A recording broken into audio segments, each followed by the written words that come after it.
তাপপ্রবাহের আরো খবর জানাতে ঢাকা বিশ্ববিদ্যালয় এলাকা থেকে আমাদের সঙ্গে যুক্ত হচ্ছেন জুমাতুল বিদা, যশোর থেকে যুক্ত হচ্ছেন তৌহিদুর রহমান এবং পাবনা থেকে যুক্ত হচ্ছেন শাহিন রহমান। আমরা প্রথমে চলে যেতে চাই জুমাতুল বিদার কাছে। বিদা, 1, 2, 3 ঢাকায় জমি জিতে নিন 100% ক্যাশব্যাক সহ 20 কোটি টাকার পুরস্কার। ঠিক এই মুহূর্তে আমরা যে স্থানটিতে রয়েছি, একটি পাশ কিন্তু একেবারেই গাছপালা থাকার কারণে ছায়া রয়েছে এবং অন্য পাশটি কিন্তু গাছপালা নেই, একেবারেই রৌদ্রোজ্জ্বল। অর্থাৎ এইখানেই কিন্তু পার্থক্যটুকু খুব সরাসরি বোঝা যায় যে যেখানে ছায়া রয়েছে সেখানে কিন্তু তাপমাত্রা কিছুটা হলেও কম অনুভূত হচ্ছে এবং সাধারণ মানুষ একেবারে খেটে খাওয়া নিম্ন আয়ের যারা রয়েছেন তারা কিন্তু ক্ষণিকের জন্য বিশ্রাম নেওয়ার জন্য হলেও সেই ছায়াযুক্ত স্থানে চলে যাচ্ছেন। একেবারেই যেগুলো গাছপালা নেই সেই জায়গাগুলোতে আসলে বিপাকে পড়ছে সাধারণ মানুষ। এবং আবহাওয়া অধিদপ্তরের পক্ষ থেকেও যেই বক্তব্য আজকে আমরা পেয়েছি সেখানেও কিন্তু কোনো সুখবর মেলেনি।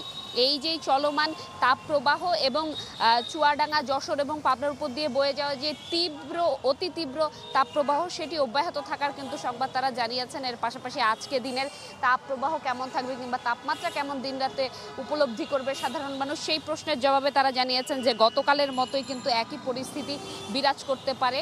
এর পাশাপাশি বৃষ্টির যে বিষয়টি তারা জানিয়েছেন, যেহেতু বৈশাখ মাস, এ সময় কালবৈশাখী একেবারেই আসলে সম্ভাবনার কথা উড়িয়ে দেওয়া যায় না, কখন কোথায় হবে সেটি নিশ্চিত না। তবে কোথাও যদি কালবৈশাখী ঝড় হয় সেখানে তাপমাত্রা কিছুটা ক্ষণিকের জন্য আসলে একটু স্বস্তির পর্যায়ে যেতে পারে এবং তারপর পরই কিন্তু আবার সেই অস্বস্তিকর ভ্যাপসা গরম অনুভূত করবে সাধারণ মানুষ। এবং এই সময়টিতে চিকিৎসকরা যেটি বলছেন যে খুব সাবধানে থাকতে হবে, যারা বয়স্ক এবং ছোট রয়েছে তাদেরকে সাবধানে রাখতে হবে, প্রয়োজন ছাড়া বাইরে না যাওয়া, এর পাশাপাশি একটু পরপর পানি পান করা এবং যাদের পানি খাওয়ার ক্ষেত্রেও সীমাবদ্ধতা রয়েছে অর্থাৎ কোনো জটিল রোগে আক্রান্ত তাদেরকেও চিকিৎসকের পরামর্শ নিয়ে নির্দিষ্ট সময়ে বিরতি রেখে পানি পান করার পরামর্শ দিচ্ছেন চিকিৎসক এবং সকলকে সচেতন থাকারও কিন্তু পরামর্শ দেওয়া হয়েছে।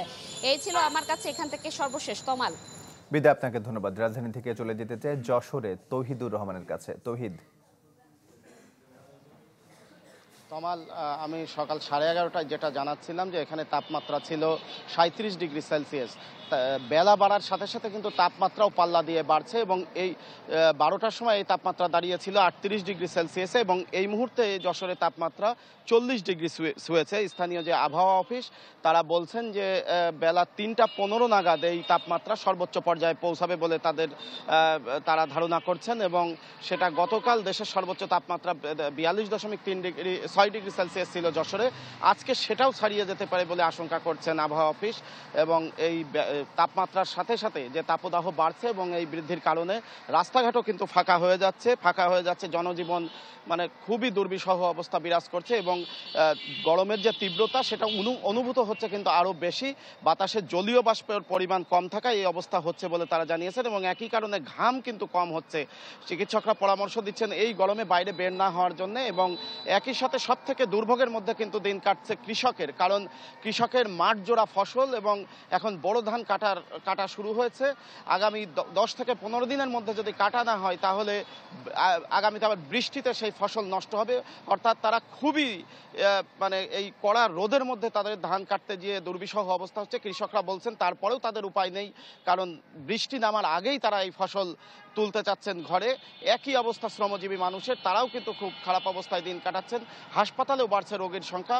আজকে শিশু ওয়ার্ডে ভর্তি হয়েছে 70 জন, গত 24 ঘন্টায় ভর্তি হয়েছে 70 জন শিশু। বৃদ্ধদের ভর্তি হওয়ার সংখ্যাও বাড়ছে এবং চিকিৎসকরা পরামর্শ দিচ্ছেন বেশি করে পানি খাওয়া এবং এই গরমকে এড়িয়ে থাকার জন্য যত ধরনের ব্যবস্থা নেওয়া যায় সেটা তারা পরামর্শ দিচ্ছেন। তমাল। তৌহিদ, আপনাকে ধন্যবাদ। যশোর থেকে চলে যেতে চাই পাবনায় শাহিন রহমানের কাছে। শাহিন। তমাল, পাবনার পরিস্থিতিও ঠিক গত কয়েকদিন ধরে চুয়াডাঙ্গার পাশাপাশি পাবনার অবস্থাও ঠিক একই রকম বলা যায় এবং গতকালকে আপনারা জানেন যে পাবনার ঈশ্বরদীতে সর্বোচ্চ তাপমাত্রা রেকর্ড করা হয়েছিল এই মৌসুমের সর্বোচ্চ তাপমাত্রা, যেটি ছিল 41.6 ডিগ্রি সেলসিয়াস, যেটি আজকেও কিন্তু প্রায় একই রকম অবস্থা বিরাজ করছে, যদিও বেলা 3টার সময় আজকে সর্বোচ্চ তাপমাত্রা রেকর্ড করা হবে। ঈশ্বরদী আবহাওয়া অফিসের যিনি আবহাওয়া পর্যবেক্ষক রয়েছেন নাজমুল হক রঞ্জন, তিনি আমাকে জানিয়েছেন যে এই যে তাপমাত্রা যে অব্যাহতভাবে এটি তীব্র তাপ প্রবাহ হিসাবে বয়ে যাচ্ছে পাবনার উপর দিয়ে, এবং এটি আরও কয়েকদিন অব্যাহত থাকবে, যেটির কারণে আসলে সাধারণ মানুষ থেকে শুরু করে পথচারী যারা রাস্তায় বের হয়েছেন সবার কাছে কিন্তু একটি দুর্বিষহ পরিস্থিতি তৈরি হয়েছে। এবং রাস্তায় কিন্তু বলা যায় আগুনের হলকা আসলে শরীরে লাগছে, মানে রাস্তায় বের হওয়া আসলে খুব দুরূহ ব্যাপার হয়ে যায়। যারা প্রয়োজনে বের হয়েছেন তারাও কিন্তু খুব প্রাণ ওষ্ঠাগত অবস্থা, এবং বাইরে বেরোয় অনেকে আমরা দেখেছি যে শহরের ফুটপাতগুলোতে, ডাবের দোকানগুলোতে তাদের তৃষ্ণা নিবারণে তারা চেষ্টা করছেন। এবং যে তাপমাত্রা 41.6 ডিগ্রি গতকাল ছিল, এবং সেটি আসলে 41 ডিগ্রি হলেও সেটি কিন্তু এখন অনুভূত হচ্ছে প্রায় 44-45 ডিগ্রির মতো তাপমাত্রা। অর্থাৎ সাধারণ মানুষ কিন্তু বলা যায় যে, এবং খেটে খাওয়া মানুষ সবারই কিন্তু একটি অসহনীয় অবস্থা হয়ে দাঁড়িয়েছে, এবং এর বিরূপ প্রভাব পড়ছে কিন্তু কৃষকের ফসলের মাঠে। আমরা জানি যে আম এবং লিচুর গুটি ইতিমধ্যে অনেক কৃষকের কিন্তু ঝরে গেছে, তারা ক্ষতির সম্মুখীন হচ্ছেন, এবং হাসপাতালগুলোতেও কিন্তু রোগীর চাপ বাড়ছে এই গরমে অসুস্থ হয়ে। তো সব মিলিয়ে পাবনায় কিন্তু সাধারণ মানুষের প্রাণ ওষ্ঠাগত। তমাল, এই ছিল সর্বশেষ অবস্থা।